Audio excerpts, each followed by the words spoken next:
Hello everyone, praise the Lord. आज मैं फिर आपके सामने एक नई डिसाइपलशिप इवांजलिज्म सीरीज का एक नई अध्याय के साथ। मैं आशा करता हूँ ये अध्याय आपकी मिनिस्ट्री के लिए, आपकी जीवन के लिए काफ़ी लाभदायक और प्रेरणादायक होगी।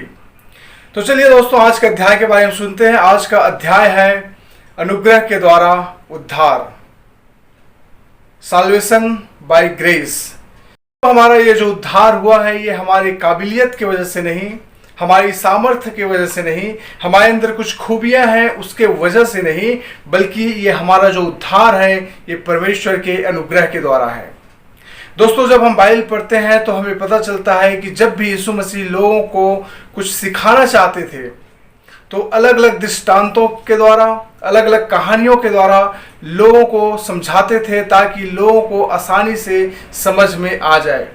तो आज भी हम प्रभु यीशु मसीह के एक दृष्टांत के बारे में देखेंगे जो हमें उद्धार के बारे में, अनुग्रह के द्वारा उद्धार के बारे में बहुत ही आसान तरीका से बताता है।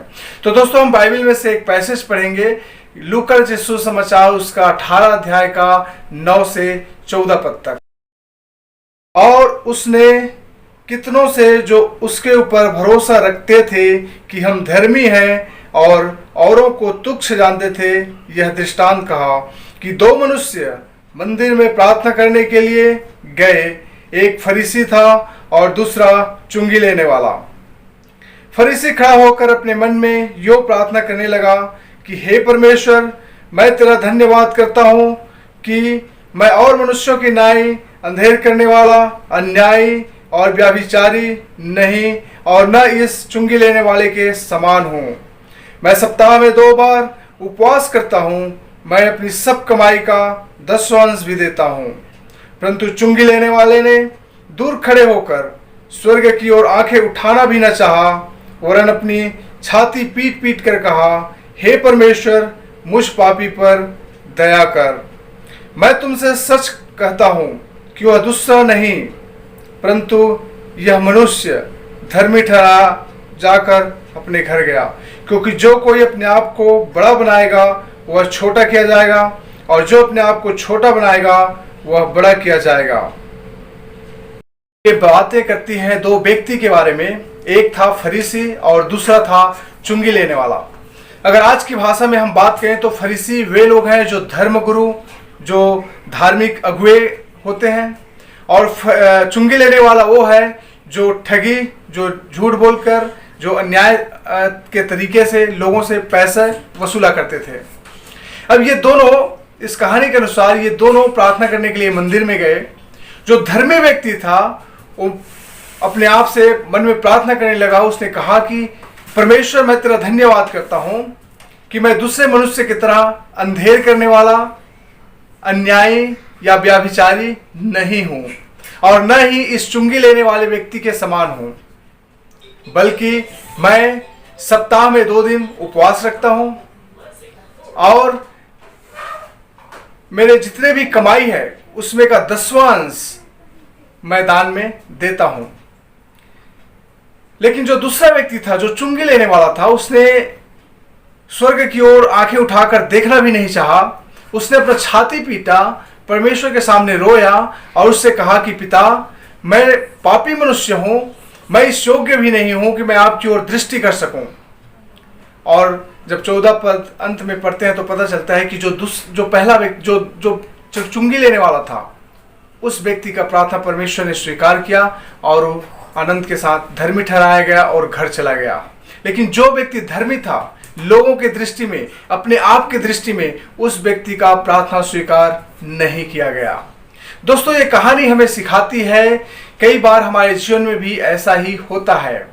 जब हम दूसरे को देखते हैं तो हम अपने आप को एक्सॉल्ट करते हैं, अपने आप के बारे में बोलते हैं कि मैं तो धर्मी व्यक्ति हूँ, मैं हर सप्ताह चर्च जाता हूँ, मैं डेली बाइबल पढ़ता हूँ, मैं प्रार्थना में समय बिताता हूँ, मैं आराधना में समय बिताता हूँ, मैं अपना 10वां अंश देता हूँ, मैं हर प्रेयर में अटेंड करता हूँ। और जब हम अपनी सारी अच्छाइयों को लाते हैं और जब हम दूसरे व्यक्ति को देखते हैं जो कभी कभार चर्च जाता है, जो कभी कभार प्रार्थना करता है, जो कभी कभार किसी मीटिंग में चला जाता है, जब उसको हम देखते हैं, हम कहते हैं कि हम इस मनुष्य के समान नहीं हैं। ये तो कभी कभी बाइबल पढ़ता है, कभी कभी चर्च जाता है, लेकिन हम हमेशा बाइबल पढ़ने वाला, चर्च जाने वाला, संगति करने वाला और हर एक्टिविटीज में सम्मिलित होने वाले हैं। इसका मतलब है प्रियो कि हम अपने आप को एक्सॉल्ट करते हैं, हम अपने आप को ये दिखाना चाहते हैं कि मैं धर्मी हूं, मैं परमेश्वर की दृष्टि में अच्छा हूं, मैं परमेश्वर के इच्छा के अनुसार कार्य करने वाला हूं। लेकिन जो दूसरा व्यक्ति है वो ऐसा नहीं है। ये हम जस्टिफाई करना शुरू करते हैं। लेकिन बाइबल बताती है परमेश्वर पिसे हुए मन को स्वीकार करता है। जो कहानी के अनुसार जो चुंगी लेने वाला था उसने अपने आप को, छाती को पीटा। जब पुराने नियम में हम देखते हैं छाती पीटना एक ट्रेडिशन था, एक संस्कृति था। छाती तब पीटा जाता था जब लोग बहुत दुखी होते थे, जब अपने कर्मों को लेकर वो बहुत ही दुखी होते थे, तब अपना वस्त्र फाड़ते थे और छाती पीटते थे और पश्चाताप करते थे। तो छाती पीटना एक पश्चाताप करने का एक सिंबल है, एक चिन्ह है। लेकिन बाइबल बताती है कि जो अपने आप को बड़ा किया जाएगा, बड़ा बनाएगा, वो छोटा किया जाएगा, और जो अपने आप को छोटा बनाएगा वो बड़ा किया जाएगा। हम इन दो व्यक्ति की कहानी में देखते हैं दोस्तों कि जो धर्मी व्यक्ति था, जो फरीसी था, उसने अपने आप को, सारी अच्छाइयों को परमेश्वर के सामने प्रस्तुत करने लगा। उसने अपने अच्छाइयों के साथ परमेश्वर के सामने आने की कोशिश की, अपने अच्छाइयों के साथ परमेश्वर को खुश करने की कोशिश की। लेकिन जो दूसरा व्यक्ति जो चुंगी लेने वाला था, उसने अपने अच्छाइयों से नहीं बल्कि टूटे हुए मन के साथ, टूटे हुए हृदय के साथ परमेश्वर के सम्मुख आया, परमेश्वर के सामने गिड़गिड़ाया और परमेश्वर ने उसकी प्रार्थना सुन ली।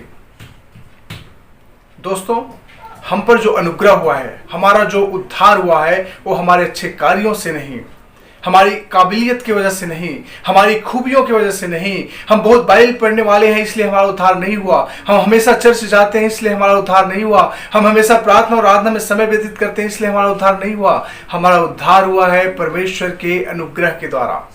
मैं आपको एक वचन पढ़ूंगा, रोमियो उसका 5 का 17 पद। आइए हम पढ़ते हैं।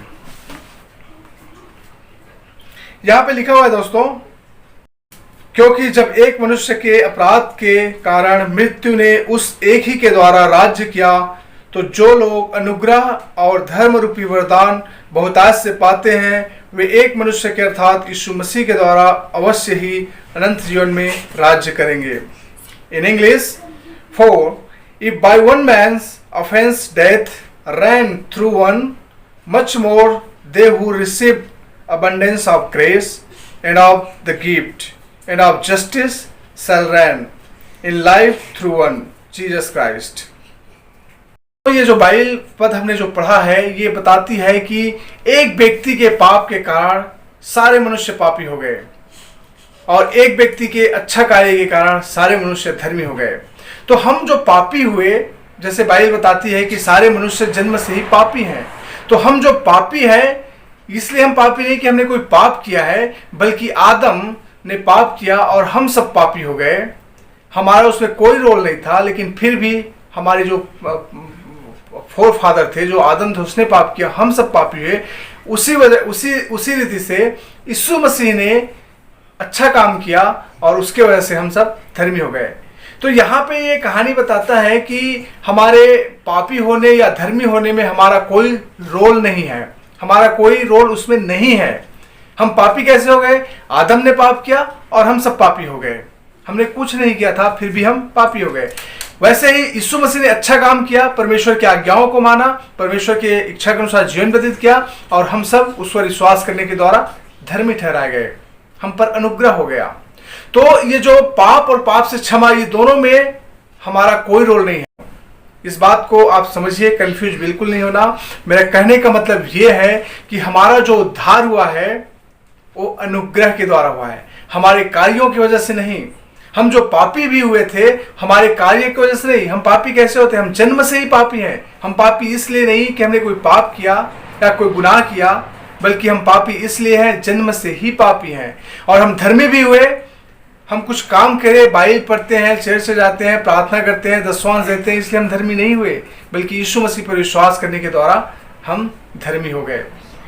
तो दोस्तों, हमारा जो उद्धार हुआ है वो हमारे कार्यों के द्वारा नहीं, हमारी काबिलियत के द्वारा नहीं, हमारी अच्छाइयों को देखकर नहीं, हमारी सुंदरता को देखकर नहीं, हमारी गुणों को देखकर नहीं, बल्कि प्रभु यीशु मसीह पर विश्वास करने के द्वारा हम पर अनुग्रह हुआ और उसके द्वारा हमें उद्धार मिला है।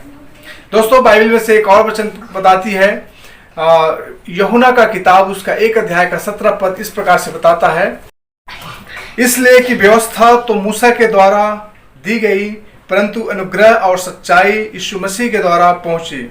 इन English, for the law was given by Moses, grace and truth came by Jesus Christ. दोस्तों, यह वचन बताता है कि मूसा के द्वारा तो व्यवस्था आया था और व्यवस्था ही शासन करता था, लेकिन प्रभु यीशु मसीह के द्वारा अनुग्रह आया और उस अनुग्रह के द्वारा हमारा उद्धार हुआ। जब बात करते हैं पुराने नियम की, तो परमेश्वर ने लोगों के लिए एक स्टैंडर्ड रखा था और जो कोई भी उस स्टैंडर्ड को मीट करता वही लोग धर्मी ठहराया जाता था। लेकिन किसी ने भी उस स्टैंडर्ड को मीट नहीं कर सका, उस लेवल तक नहीं आ सका जो परमेश्वर ने ठहरा रखा था, सिवाय यीशु मसीह के। इसलिए उस समय पुराने नियम के अनुसार शासन जो था वो व्यवस्था था, व्यवस्था के अनुसार लोगों पर न्याय हुआ करते थे।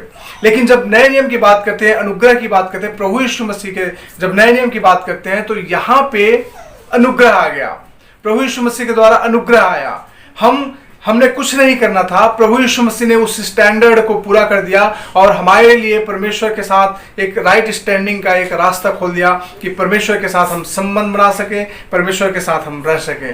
तो अनुग्रह के द्वारा ही हमारा उद्धार हुआ। पाप की वजह से हम परमेश्वर से दूर हो गए थे, लेकिन यीशु मसीह पर विश्वास करने के द्वारा हम पर अनुग्रह हुआ और हमारा उद्धार हो गया। तो दोस्तों, इस अध्याय के द्वारा मैं ये बताना चाहता हूं कि हमारा जो उद्धार हुआ है वो हमारी काबिलियत की वजह से नहीं, वो हमारी खूबियों की वजह से नहीं, वो हमारी गुणों की वजह से नहीं, बल्कि यीशु मसीह पर विश्वास करने के द्वारा उसकी अनुग्रह से हमारा उद्धार हुआ है।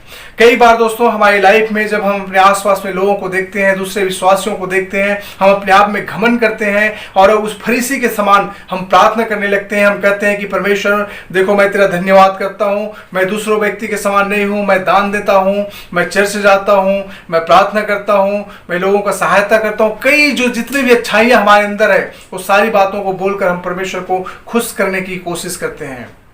लेकिन दोस्तों, जैसा कि दृष्टांत में हमने देखा कि परमेश्वर इन बातों से प्रसन्न नहीं होता है। परमेश्वर प्रसन्न होता है तो टूटे मन वालों को और टूटे हुए हृदय के साथ परमेश्वर के सम्मुख आते हैं। जो चुंगी लेने वाला था, उसने कहा, उसने परमेश्वर की ओर दृष्टि करने की हिम्मत भी नहीं की, बल्कि अपनी छाती पीटा और प्रार्थना किया, कहा कि प्रभु, मैं तो पापी मनुष्य हूँ।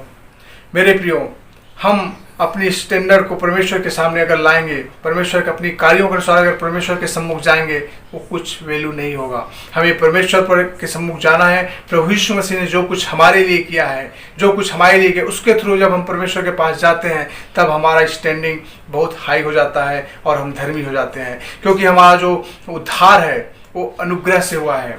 हमेशा याद रखना, हमारा जो उद्धार हुआ है वो अनुग्रह से हुआ है, हमारे कार्यों की वजह से नहीं हुआ है, हमारे अच्छे कार्यों की वजह से नहीं हुआ है। तो दोस्तों, मैं आशा करता हूँ आज का ये छोटा सा अध्याय आप सबके सेवकाई में, आपके जीवन में काफ़ी प्रभाव डालेगा, आपको नई सीख मिलेगा।